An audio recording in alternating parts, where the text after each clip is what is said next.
All right, so we have 4 exponent x is equal to 20, okay? Now we can break down 20 as 4 times 5, or we can write 20 as 4 times 5. So our equation becomes 4 exponent x is equal to 4 times 5, okay? Now 4 here can be written as 4 exponent 1. So we can have 4 exponent x is equal to 4 exponent 1 times 5, okay? All right. Now that you can see 4 here and 4 here, we can divide both sides by 4 so that we can apply the quotient rule. Or we can divide both sides by 4 in order to apply the quotient rule. Okay? So you're going to have 4 exponent x is equal to 4 exponent 1 times 5. Okay?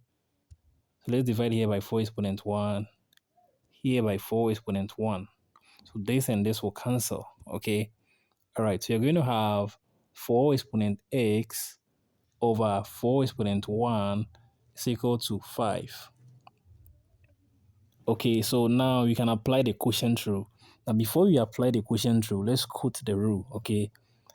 So if you have a exponent m dividing a, or divided by a exponent c, you're going to have a exponent m minus c. Okay, can you see that? All right. Now you can use other letters, or you can replace other letters in the equation. Okay, I'm using A, M, and C, but you can use other letters as well. Okay, now equation is going to be 4 exponent x minus 1 is equal to 5. Okay, all right, so this is what we have now. Now, 4 can be written as 2 exponent 2, or 2 times 2 will give us 4. So in place of 4, we can write 2 exponent 2.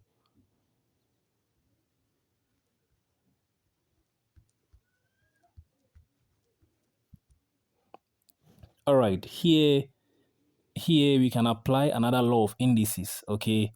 This is called the power of a power rule, okay?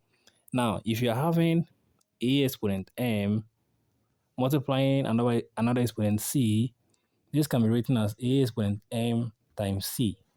So you're going to apply this concept to the left part of the equation. So you're going to have 2 exponent 2x minus 2 is equal to 5. Okay, it's equal to 5, okay? Now you can see still the base at the left side and the base at the right part are not the same. So what we do, we introduce logarithm, okay? So what we are going to do is to introduce log here and then do the same thing at the right part of the equation. All right, now, because we have introduced logarithm, we need to look at the specific rule of logarithm that's applied in this situation, okay? Now, if you're having log a exponent n to the base of b, this can be written as n log a base b. Okay, now let's apply this concept to the left part of our equation. So you're going to have 2x minus 2 log 2 is equal to log 5. All right.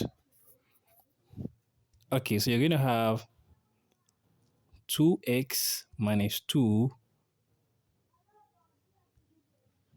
Okay, multiplying log 2 is equal to log 5. Okay, here we divide here by log 2, here by log 2.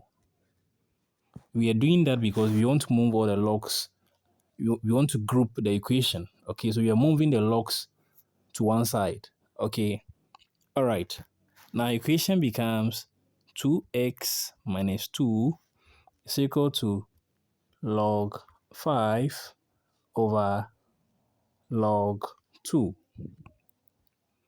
Okay, so this is our equation now. Now here we are going to introduce another law of logarithm. Okay, the change of base formula. Okay, or another rule of logarithm. Now if you're having log a over log b, this can be written as log a base b. Okay, log A with a base B. Now this is going to be, our equation is going to be 2x minus 2 is equal to log 5 base 2. So you can see that. All right. Now here we want to make s the subject. So we want to make x the subject of the equation. So we need to move anything that is attaching to x. Okay. So first we are going to move minus 2 to the right part of the equation. So here it becomes addition because it's crossing the equal to sign. Okay. So now we have 2x is equal to log 5 over 2 plus 2. All right.